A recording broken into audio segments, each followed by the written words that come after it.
नमस्कार, उत्तराखंड के बुलेटिन में आप सभी का स्वागत है। मैं हूं आपके साथ यशी शुक्ला। रुक करेंगे खबरों का, लेकिन उससे पहले एक नजर सुर्खियों पर। हरिद्वार कुंभ में श्रद्धालुओं के लिए कोविड नेगेटिव रिपोर्ट की अनिवार्यता खत्म। सीएम ने बताई बड़ी वजह, 12 साल में आता है कुंभ, इसलिए हटाई पाबंदी। हरिद्वार महाकुंभ में आएंगे शंकराचार्य स्वरूपानंद सरस्वती। 8 अप्रैल को निकाली जाएगी शोभा यात्रा। दिव्य भव्य महाकुंभ की तैयारियां तेज। कुंभ के दौरान प्रतिदिन लगाई जाएगी 500 बसें। मुख्यमंत्री ने परिवहन सुविधाओं को चाक चौबंद रखने के दिए निर्देश। प्रदेश में भाजपा जरूरतमंद छात्रों को गोद लेंगे शिक्षक। अधिवेशन में लिया संकल्प, छात्र छात्राओं की आर्थिक मदद भी की जाएगी। उत्तराखंड में फसलों को बंदरों से होने वाले नुकसान पर मिलेगा मुआवजा। वन विभाग ने जारी किया आदेश।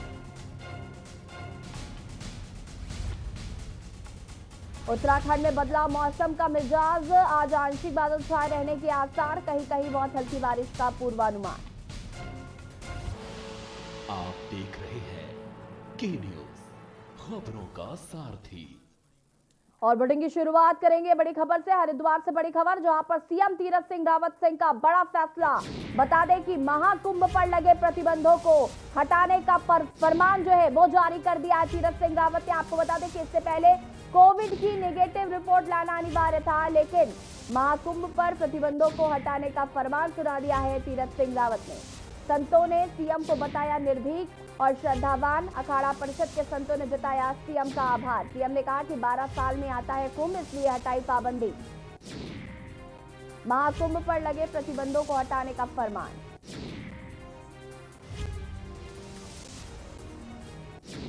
और इसी खबर पर ज्यादा जानकारी के साथ हरिद्वार से हमारे संवाददाता ओम प्रयास फोन लाइन पर जुड़ चुके हैं। ओम प्रयास जी, जिस तरीके से तमाम तरीके के नियम कायदे कानून लगाए गए थे इस कुंभ को लेकर, इतनी ज्यादा एक तरीके से कह सकते हैं पाबंदियां थी, अब उन जो पाबंदियां हैं उन पर कहीं ना कहीं रोक लगा दी गई है। ये जो कोरोना रिपोर्ट नेगेटिव लाने का जो फरमान सुनाया गया था पहले, अब उस फरमान को हटा दिया गया है। एक और फरमान सुनाया गया है कि अब कोविड-19 रिपोर्ट लाना अनिवार्य नहीं होगा। जी देखिए, हरिद्वार महाकुंभ की जो अवधि है वो बहुत ही नजदीक है। हरिद्वार महाकुंभ की जो अवधि 1 अप्रैल से शुरू होना है हरिद्वार में महाकुंभ, जिसमें देश विदेश से करोड़ों श्रद्धालु हरिद्वार पहुंचेंगे। तमाम लोग यहाँ पर आएंगे गंगा स्नान करने। इसी बीच 2 शाही स्नान और एक प्रमुख स्नान अभी इस जो अवधि है मेला कुंभ की वो भी होना है। जो 12 अप्रैल का जो दिन है, जो 14 अप्रैल जो दिन है, इन पर शाही स्नान होना है हरिद्वार में। और साथ साथ आपको बता दें कि 27 अप्रैल को हरिद्वार में प्रमुख स्नान होना है। इसी बीच के लिए हम आपको बता दें कि उत्तराखंड के जो नए मुख्यमंत्री हैं तीरथ सिंह रावत, उन्होंने एक बयान जारी किया है कि जो श्रद्धालु हरिद्वार को महाकुंभ में आएंगे उनको जो स्वास्थ्य विभाग, जो केंद्र ने और राज्य सरकार ने जो एसओपी जारी की है, उसमें सिर्फ और सिर्फ आपको बता दें कि उसमें गाइडलाइन का पालन भी करना है ताकि कोरोना महामारी को फैलने से रोका जा सके। साथ ही साथ इसमें जो कोविड-19 जो रिपोर्ट लेकर आनी थी 3 दिन के भीतर की, उसे हटा दिया गया है। कुंभ को दिव्य और भव्य बनाने के लिए तमाम जो सरकार जो लगातार जो प्रयास कर रही है, वो उनसे खुश होकर भी साधु संत महात्मा इस बात का समर्थन कर रहे हैं। तो वही कहीं ना कहीं जो हरिद्वार के जो व्यापारी हैं उनको भी उनके चेहरे पर भी खुशी देखने को मिल रही है साफ साफ, क्योंकि सभी मुख्यमंत्री का धन्यवाद कर रहे हैं, सभी मुख्यमंत्री का आभार कर रहे हैं। सभी श्रद्धावान जो संत हैं वो सीएम को श्रद्धावान और निर्भीक बता रहे हैं कि जो फैसले हैं ये कुंभ को देखते हुए सीएम तीरथ सिंह रावत द्वारा लिए गए हैं। इसी बीच आपको बता दें कि जब मुख्यमंत्री अखाड़े में पहुंचे, हरिद्वार का उनका दूसरा दौरा था, इस बीच वो अखाड़ा परिषद जब पहुंचे तो अखाड़ों के संतों ने उनका भव्य स्वागत किया। और तीरथ सिंह रावत ने साफ तौर पर कहा कि हरिद्वार का जो महाकुंभ है जो होना है वो दिव्य और भव्य होगा। इसी के लिए हम सभी अभी को जो कोरोना की जो गाइडलाइन है उसका भी पालन करना होगा। जी ओम प्रयास जी, मैं आपसे समझना चाहूंगी और मैं चाहूंगी कि आप दर्शकों को बताएं कि अब गाइडलाइन में क्या क्या है। देखिए, गाइडलाइन में साफ तौर पर है कि जो भी श्रद्धालु हरिद्वार आएंगे, जो महाकुंभ में आएंगे, उनके लिए कोविड जो कोविड की जो नेगेटिव रिपोर्ट है वो लाना कोई अनिवार्य नहीं रहा है। साथ साथ आपको बता दें कि इसमें मुख्यमंत्री ने साफ तौर पर किया है कि इसमें आपको मास्क पहनकर और सैनिटाइज लगाकर एक उचित दूरी बनाकर ही आपको गंगा स्नान करें श्रद्धालु आए, ताकि जो हरिद्वार में कोरोना है वो ज्यादा पैर न बचा सके। सिर्फ इसी चीजों पर फोकस दिया गया। साथ साथ जो पोर्टल जो बनाया गया था कि जो श्रद्धालु हरिद्वार आएंगे उसे पोर्टल पर अपना पंजीकरण कराना बहुत ही अनिवार्य था। तो इस चीज को भी खत्म कर देगा। मुख्यमंत्री ने साफ तौर पर कहा कि लाखों करोड़ों श्रद्धालु हरिद्वार पहुंचेंगे। जब जो शाही स्नान जो महाशिवरात्रि पर हुआ था उसमें करीब 30 लाख श्रद्धालु हरिद्वार पहुंचे, तो कितने श्रद्धालुओं का इसमें पंजीकरण होगा। तो इस चीज को भी साफ कर दिया गया है कि पंजीकरण कराना कोई अनिवार्य नहीं है, लेकिन आपको कोरोना की जो गाइडलाइन है, कोरोना को रोकने के लिए जो गाइडलाइन है उसका पालन करना बहुत जरूरी है। मास्क और सैनिटाइजर और एक उचित दूरी बनाकर ही हरिद्वार महाकुंभ में है, ताकि कोरोना को फैलने से रोका जा सके। ओम प्रकाश जी, देखिए अब प्रशासन के लिए ज्यादा बड़ी चुनौती हो गई है, क्योंकि अब जो गाइडलाइंस है उसमें काफी बदलाव कर दिए गए हैं। रिपोर्ट नेगेटिव पॉजिटिव जो था वो नाटक खत्म कर दिया गया है। तो ओम प्रकाश जी, अब कहीं ना कहीं प्रशासन के लिए दोहरी चुनौती एक बार फिर ये सामने आ गई, क्योंकि अब जो संख्या कोरोना की रिपोर्ट की वजह से कम होने वाली थी, कहीं ना कहीं अब वो संख्या और देखने को मिलेगी। ऐसे में प्रशासन किस तरीके से सतर्कता बरत रहा है? देखिए, आपको बता दें कि जिस तरह से पहले कोरोना जैसे कि केंद्रीय स्वास्थ्य मंत्रालय ने एसओपी जारी की थी महाकुंभ को लेकर, और वहीं साथ साथ जो राज्य सरकार ने भी एसओपी जारी की थी महाकुंभ लेकर, उसमें कई सारी अड़चने थी जिसको लेकर साफ तौर पर देखा जा रहा था। इसमें के बाद व्यापारियों ने भी इस चीज का विरोध किया था कि श्रद्धालु हरिद्वार नहीं पहुंचेंगे तो भीड़ कम रहेगी। तो उसी को जब अब सारे नियम एकदम से बदल दिए गए हैं, सिर्फ आपको कोरोना की गाइडलाइन का पालन करना है। आप हरिद्वार आए, निर्भीक होकर हरिद्वार आए और स्नान करें, गंगा स्नान, क्योंकि ये जो महाकुंभ का जो मेला है ये 12 साल में एक बार आता है, और 12 साल में होने वाला ये पर्व एक दिव्य और भव्य हो, इसके लिए सरकार लगातार प्रयास कर रही है। आपको बता दें कि जिस तरह से पहले श्रद्धालु कम आने वाले थे, और अब एकदम से श्रद्धालुओं को जो भीड़ बढ़ेगी, तो कहीं ना कहीं मेला प्रशासन और जिला प्रशासन के लिए एक बहुत ही बड़ी चुनौती है। आखिर इसको किस तरह से मेला प्रशासन और जिला प्रशासन एक साथ मिलकर कैसे से कंट्रोल करें, क्योंकि बॉर्डर्स की हम बात करें तो बॉर्डर्स पर लगातार जो रैंडमली जो चेकिंग की जा रही थी वो लगातार चलती रहेगी, रैंडमली चेकिंग चलती रहेगी।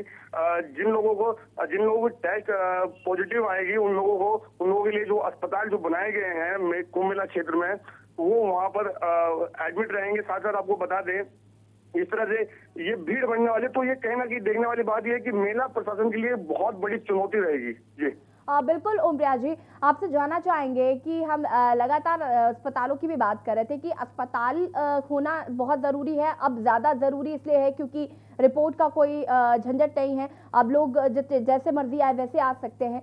तो उसको लेकर क्या कुछ जानकारी है? क्या अस्पतालों में और बढ़ोतरी की जाएगी? और जिस तरीके से 10 लाख श्रद्धालु के रुकने की बात कही गई थी, क्या उस पर भी कुछ चेंजेस किए गए हैं? देखिए, इन चीजों पर अभी तक कोई स्पष्ट बयान नहीं आया है कि, लेकिन बात साफ तौर पर है कि जिस तरह से ये पाबंदियां महाकुंभ से हटाई गई हैं, इनको लेकर कहीं ना कहीं हरिद्वार में जो महाकुंभ का जो अवधि है वो 1 अप्रैल से है। तो इस बीच जिस तरह से संख्या बढ़ेगी, इसका भी कहना है ना कि जो प्रशासन है वो उसके लिए चुनौती रहेगा। तो साथ साथ हम बात करें अस्पतालों की या फिर बात करें हम पार्किंग की, तो तमाम जगहें बिल्कुल बढ़ जाएंगी। तो इसी को लेकर मेला प्रशासन भी लगातार प्रयासरत है, और मेला प्रशासन जो अन्य जो पार्किंग्स हैं उनको लेकर भी बैठक जो अधिकारी है संबंधित क्षेत्र के अधिकारियों से बैठक करेगा। साथ में जिला प्रशासन है, जिला प्रशासन पे लगातार इन चीजों को लेकर बैठक करेगा, क्योंकि ये बहुत बड़ा विषय है, बहुत बड़ी बात है कि पहले श्रद्धालुओं की संख्या कम थी, लेकिन अब एकदम से जिस तरह से सारी रो हटा दी गई है, तो कहीं ना कहीं ये जो देश विदेश से जो आने वाले श्रद्धालु हैं वो कहीं ना कहीं इसमें इनकी एक भीड़ बहुत भारी संख्या में देखने को मिलेगी, क्योंकि महाकुंभ हरिद्वार का 12 साल में आने वाला है और इसमें कहीं ना कहीं भीड़ बढ़ने वाली है। जी बिल्कुल ओम प्रकाश जी, देखना होगा कैसे क्या कुछ आगे तैयारियां की जाती। फिलहाल आपका तमाम जानकारी के लिए बहुत बहुत धन्यवाद। हरिद्वार से आपको ये खबर बता रहे थे, जो तमाम तरीके के नियम कायदे कानून बनाए गए थे इस कुंभ को लेकर, उसमें काफी बदलाव देखने को मिल रहा है। सीएम तीरथ सिंह रावत ने एक बड़ा फैसला लिया कि महाकुंभ पर लगे प्रतिबंधों को हटाने का फरमान सुना दिया है। तो कहीं ना कहीं अब लोगों के लिए, आम जनता के लिए एक राहत की खबर है, और साथ ही साथ साधु संतों के लिए भी राहत की खबर है, क्योंकि साधु संत इससे काफी परेशान थे। फिलहाल यहाँ पर वक्त हो गया एक छोटे से ब्रेक का, जल्द हाजिर होंगे। आप देख रहे हैं के न्यूज, खबरों का सारथी। LIC लेकर आया है LIC जीवन लक्ष्य, जो दे आपके परिवार को सुरक्षा, बचत, खुशियाँ और रखे जीवन के हर कदम पर आपका ख्याल। अधिक जानकारी के लिए आज ही अपने LIC एजेंट या शाखा से संपर्क करें। LIC, जिंदगी के साथ भी, जिंदगी के बाद भी। बीमा आग्रह की विषय वस्तु है। आप देख रहे हैं के न्यूज, खबरों का सारथी। ब्रेक के बाद एक बार फिर से आप सभी का स्वागत है, और देहरादून से बड़ी खबर आपको बता देते हैं। देहरादून से बड़ी खबर, आज पदभार ग्रहण करेंगे बीजेपी के नवनियुक्त प्रदेश अध्यक्ष मदन कौशिक। प्रदेश मुख्यालय में पदभार ग्रहण करेंगे। दोपहर 1 बजे पदभार ग्रहण करेंगे मदन कौशिक। सीएम समेत पूर्व प्रदेश अध्यक्ष और कैबिनेट भी रहेंगे उपस्थित। देहरादून से खबर, आज पदभार ग्रहण करेंगे बीजेपी के नवनियुक्त प्रदेश अध्यक्ष मदन कौशिक। प्रदेश मुख्यालय में पदभार ग्रहण करेंगे। दोपहर 1 बजे पदभार ग्रहण करेंगे मदन कौशिक। सीएम समेत पूर्व प्रदेश अध्यक्ष और कैबिनेट भी रहेंगे उपस्थित। देहरादून से खबर, आज पदभार ग्रहण करेंगे बीजेपी के नवनियुक्त प्रदेश अध्यक्ष मदन कौशिक। प्रदेश मुख्यालय में पदभार ग्रहण करेंगे। दोपहर 1 बजे पदभार ग्रहण करेंगे मदन कौशिक। बड़ी खबर आपको बता रहे हैं, सीएम समेत पूर्व प्रदेश अध्यक्ष और कैबिनेट भी उपस्थित रहेंगे। देहरादून से बड़ी खबर, आज पदभार ग्रहण करेंगे बीजेपी के नवनियुक्त प्रदेश अध्यक्ष मदन कौशिक। प्रदेश मुख्यालय में पदभार करेंगे ग्रहण।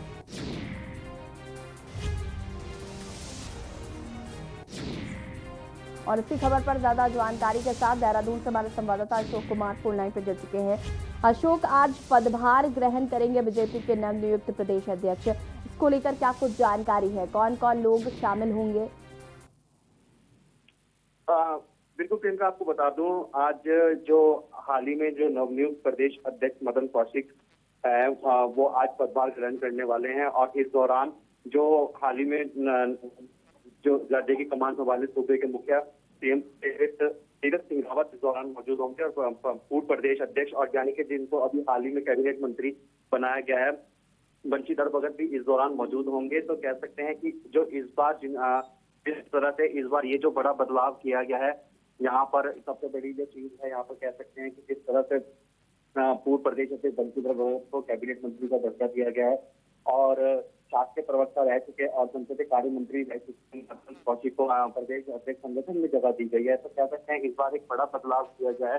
और कहीं ना कहीं अब जो देखना होगा कि आगामी जिस तरह से 2022 में विधानसभा चुनाव होनी है, तो जिस तरह से ये जो भाजपा द्वारा किस तरह से पार्टी में एक जो बड़ा बदलाव किया गया है, उसको लेकर क्या आगामी रणनीति रहने वाली है, क्योंकि चुनावी दौर शुरू हो चला है। अपने आप में इस समय पार्टी के सामने भी, भाजपा के सामने बहुत बड़ी, अपने आप में एक बहुत बड़ी चुनौती है, क्योंकि सामने इस बार देखा जाए, अगर हम बात करें विपक्षी दलों की, तो इस बार सामने आम आदमी पार्टी भी है। तो उसको लेकर मदन कौशिक द्वारा इस बार कैसे आगामी रणनीति बनानी है, उसको लेकर कहीं ना कहीं अब संगठन में कैसे और मजबूती लानी है, उसको लेकर बूथ स्तर तक कार्यकर्ताओं के साथ कैसे चर्चा करनी है, इसी सब चीजों को लेकर आज वो अब पदभार आज से ग्रहण करेंगे। और कहीं ना कहीं आज इसके बाद से जब से उन्हें प्रदेश अध्यक्ष की कमान सौंपी गई है, तो लगातार वो एक्शन मोड में भी साफ तौर पर दिखाई दे रहे हैं।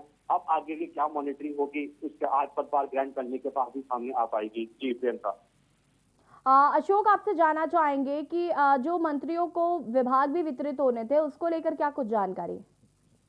बिल्कुल प्रियंका, अभी तक बता दूं कि सूत्रों के हवाले से सिर्फ और सिर्फ यही खबर अब सामने आई है कि जो कैबिनेट मंत्री विनय जोशी को जो पदभार मंत्रिमंडल का सौंपा गया है, उनको सिर्फ अभी कहीं ना कहीं सूत्रों के हवाले से ऐसी खबर आ रही है कि आबकारी विभाग उनको कहीं ना कहीं दिया जा रहा है। अब लगातार इसको लेकर भी चर्चाएं चल रही हैं अभी तक, लेकिन ये सामने नहीं आ पाया है कि कौन सा विभाग किस मंत्री के पास रहेगा, जिसका खुलासा जिसका जल्द से जल्द हो जाएगा, पर ये पता चल जाएगा कि किसके पास कौन से विभाग रहेंगे। लेकिन कहीं ना कहीं एक सूत्रों के हवाले से ये खबर भी सामने आ रही है कि जिस मंत्री के पास पहले जो विभाग थे वो उन्हीं के पास रहेंगे।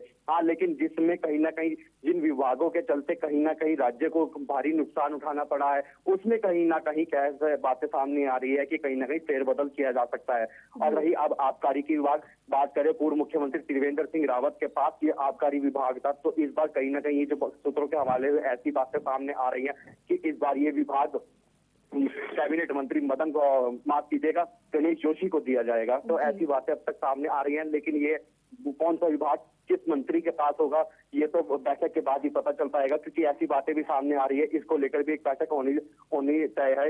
अब ये इसके बाद पता चल पाएगा कि कब वो बैठक रखी जाएगी और कब किस मंत्री के पास कौन सा विभाग होगा। जी प्रियंका। जी अशोक, तमाम जानकारी के लिए आपको बहुत बहुत धन्यवाद। बता दें कि दोपहर 1 बजे पदभार ग्रहण करेंगे मदन कौशिक। सीएम समेत पूर्व प्रदेश अध्यक्ष और कैबिनेट भी उपस्थित रहेंगे।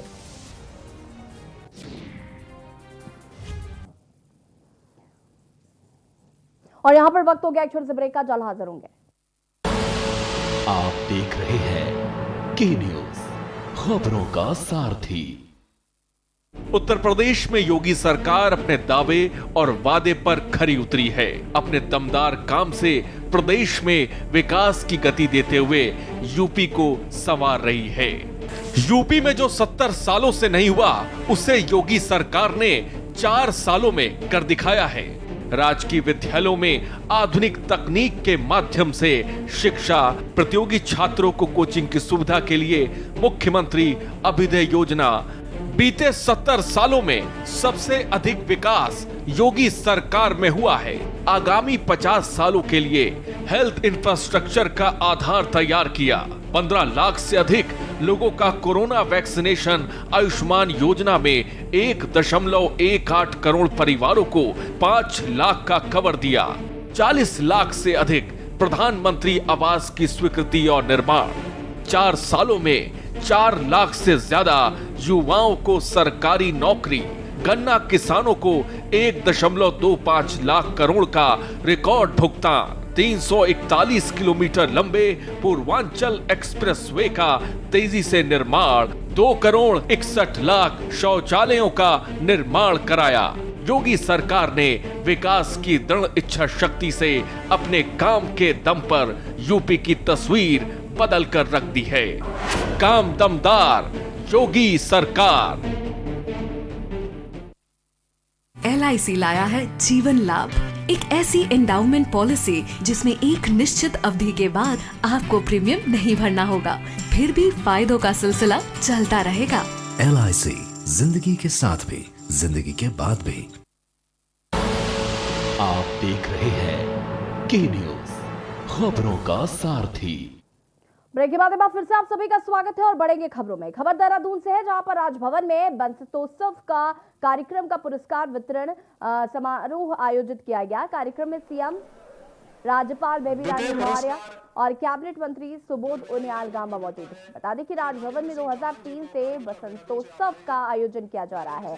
पिछले साल कोरोना महामारी के कारण वसंतोत्सव नहीं हो पाया था। इस बार कोविड के नियमों का पालन करते हुए 13 से 14 मार्च तक वसंतोत्सव बनाया गया। अब वसंतोत्सव सांस्कृतिक व आर्थिक महोत्सव के रूप में पहचान बना चुका है। खुशी की अभिव्यक्ति करने के साथ ही पुष्प उत्पादन रोजगार व स्वरोजगार का माध्यम बन गया है। फूलों के साथ जड़ी बूटी जैविक खेती को प्रोत्साहित करने की जरूरत है। पुरस्कार इसमें दिया जाता है। कुंभ मेला 2021 के मौके पर सक्षम संस्था द्वारा कुंभ नगरी हरिद्वार में नेत्र कुंभ का आयोजन किया गया, जिसका मुख्यमंत्री तीरथ सिंह रावत ने विधिवत रूप से शुभारंभ किया। ऋषिकुल आयुर्वेदिक कॉलेज के सभागार में इस मौके पर नेत्र कुंभ का शुभारंभ कार्यक्रम आयोजित किया गया, जिसमें पतंजलि योगपीठ के आचार्य बालकृष्ण जूना अखाड़े के पीठाधीश्वर स्वामी अवधेशानंद गिरी महाराज, अखाड़ा परिषद के अध्यक्ष श्री महंत नरेंद्र गिरी और हंस फाउंडेशन के मंगला माता सहित कई साधु संतों और संस्था के पदाधिकारियों ने भाग लिया। नेत्र कुंभ के शुभारंभ के मौके पर मुख्यमंत्री तीरथ सिंह रावत ने कहा कि आज से नेत्र कुंभ का शुभारंभ हो गया है। नर सेवा नारायण सेवा के ही सिद्धांत का भाव लेकर ही हम भारतवासी चलते हैं, जो इस नेत्र कुंभ में देखने को मिलेगा। संस्था द्वारा दृष्टि से कमजोर या अन्य दिव्यांगता से ग्रसित लोगों का निःशुल्क इलाज किया जा रहा है। नर सेवा नारायण सेवा, वसुधैव कुटुंबकम, सर्वे भवन्तु सुखिनः सर्वे भवन्तु निरामया। यह भाव लेकर के हम लोग चलने वाले भारतीय, और यह इस नेत्र कुंभ में देखने को मिला कि संस्था के द्वारा उन दिव्यांगों को, कोई पांव से कमजोर है, कोई दृष्टि से कमजोर है, ऐसे लोगों को उपकरण देने का जो काम कर रहे हैं, उनको मेरा बहुत बहुत साधुवाद और धन्यवाद। राजधानी देहरादून में मुख्यमंत्री के भागीरथीपुरम स्थित आवास पर फूलदेई पर्व पर कार्यक्रम का आयोजन किया गया। इस दौरान सीएम तीरथ सिंह रावत ने अपने आवास पर बच्चों के साथ प्रकृति का आभार प्रकट करने वाला पर्व फूलदेई को धूमधाम से मनाया। वहीं मीडिया से रूबरू होते हुए सीएम ने प्रदेशवासियों को फूलदेई पर्व की शुभकामनाएं देते हुए कहा कि बसंत ऋतु का यह पर्व सभी प्रदेशवासियों के जीवन में सुख समृद्धि व खुशहाली लाए। उन्होंने कहा कि प्रकृति से जुड़ा फूलदेई का पर्व हमें पर्यावरण संरक्षण और प्रकृति के प्रति अपने कर्तव्यों की याद दिलाता है।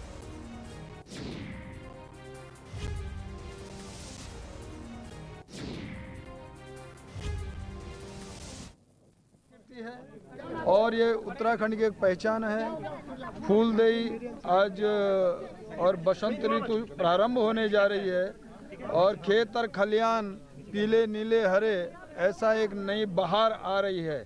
तो उस रूप में ये पर्व मनाया, और बच्चियों के द्वारा जो कन्याएं हैं, जिनका हम सम्मान करते हैं, आदर करते हैं, जिनके कारण समाज बनता है, और उनको मैं नतमस्तक करता हूं, उनको दंडवत करता हूं, उन कन्याओं की पूजा करते हुए, और इस प्रकार की संस्कृति हमारी बनी रहे। मुख्यमंत्री तीरथ सिंह रावत की ताजपोशी के बाद पूर्व मुख्यमंत्री त्रिवेंद्र सिंह रावत के देवस्थानम बोर्ड और गैंडसैंड मंडल की विवादित फैसले पर पुनर्विचार करने का संकेत मुख्यमंत्री द्वारा दे दिया गया है। आपको बता दें कि पूर्व मुख्यमंत्री त्रिवेंद्र सिंह रावत के देवस्थानम बोर्ड के फैसले से 4 धाम के 30 पुरोहित और हक हुकुमदार और गैंडसैंड को मंडल घोषित करने से भाजपा के कई विधायक खफा हैं, जिसको लेकर सूबे के नए मुखिया तीरथ सिंह रावत की गद्दी पर बैठने के बाद इन फैसलों को पलटने का अनुमान लगाया जा रहा था, और अब तीरथ सिंह रावत ने इसका संकेत भी दे दिया।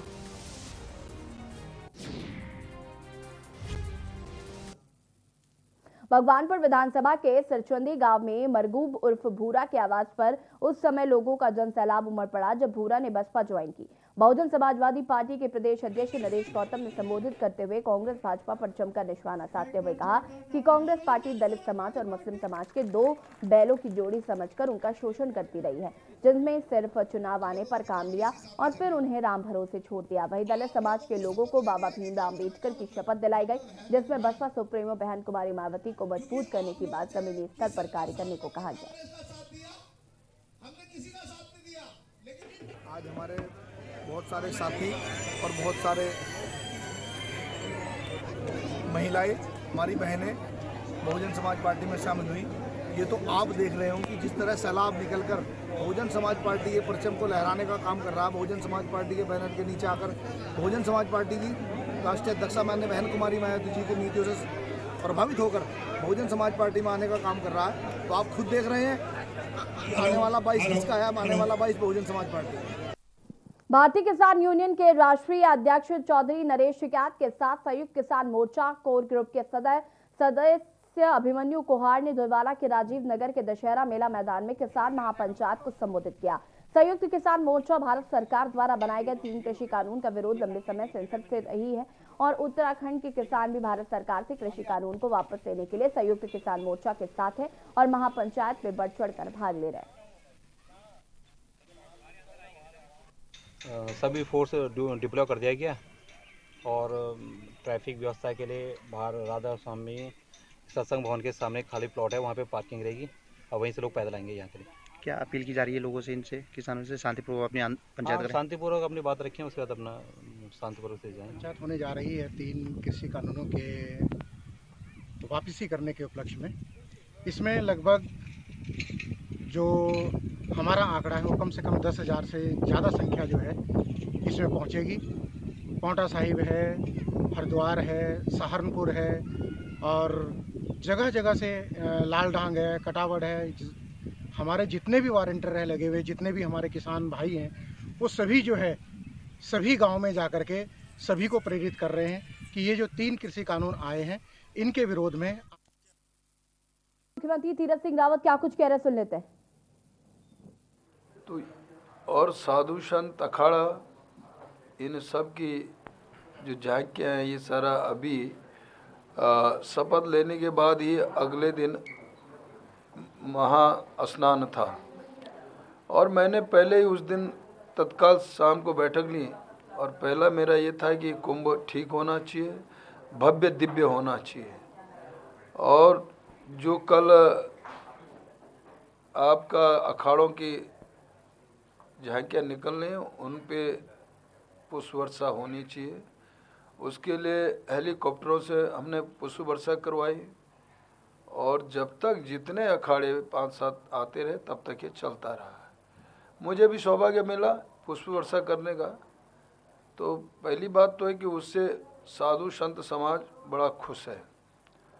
दूसरा, जनता जनार्दन, जनता नहीं आएगी तो स्नान और जो कुंभ महाकुंभ की मैं बात करता हूँ तो वो पेशवाई झांकियाँ उसका उतना उनकी प्रस्तुतिकरण जो है तो देखने वाला भी हो और नहाने वाला भी हो। तो उसके लिए मैंने कहा कि कोई रोक टोक नहीं, जनता को आने दीजिए। 12 साल पहले वो तय करते कि हमको कुंभ नहाना है तो रोक टोक नहीं। हाँ, इतना ज़रूर है कि भारत सरकार की जो गाइडलाइन है उसका हमको 100% पालन करना चाहिए। प्रधानमंत्री जी ने भी कहा है। तो वो गाइडलाइन ये है कि मास्क लगाएं, सैनिटाइज लगाएं, यह गाइडलाइन को, लेकिन ये नहीं कि जनता को नहाने दें। तो लेकिन लोगों में एक भय था कि यानी बिना नेगेटिव के, बिना उसके रिपोर्ट के हम जा ही नहीं सकते। तो इसको मैंने ये कहा कि इसकी आवश्यकता नहीं, पालन जरूर करें लेकिन आएँ। और उसके कारण उस दिन ये हुआ कि रात भर लोग चलते रहे। 32-33 लाख संख्या वहाँ आई और उन्होंने पूर्ण रूप से स्नान भी किया। कोई किसी प्रकार का घटना नहीं। अपने घर पे वापस लोग बड़े शांति उससे लौटे। और अब जो 3 स्नान हमारे हैं अप्रैल में, ये बहुत चुनौतीपूर्ण होंगे। तो इनके लिए अभी से हमने व्यवस्था की है। परसों मैंने फिर यही कुंभ के बारे में बैठक ली। तो एक तो जो लोग आने वाले होंगे उनके लिए बसेस की आवश्यकता है। और यहाँ पर मुख्यमंत्री तीरथ सिंह रावत को आपने सुना, जिन्होंने हरिद्वार को लेकर जो गाइडलाइन पहले जारी की गई थी कि आपकी कोविड रिपोर्ट नेगेटिव होनी चाहिए, वो फरमान अब वापस ले लिया गया है। अब कभी भी श्रद्धालु कुंभ के लिए पहुंच सकते हैं, कोई भी रिपोर्ट की मांग नहीं की गई है। हाँ, लेकिन केंद्र सरकार की तरफ से जो गाइडलाइन जारी की गई है उसका पालन जरूर करना है। फिलहाल इस बुलेटिन में इतना ही। देखते रहिए KN News इंडिया। नमस्कार।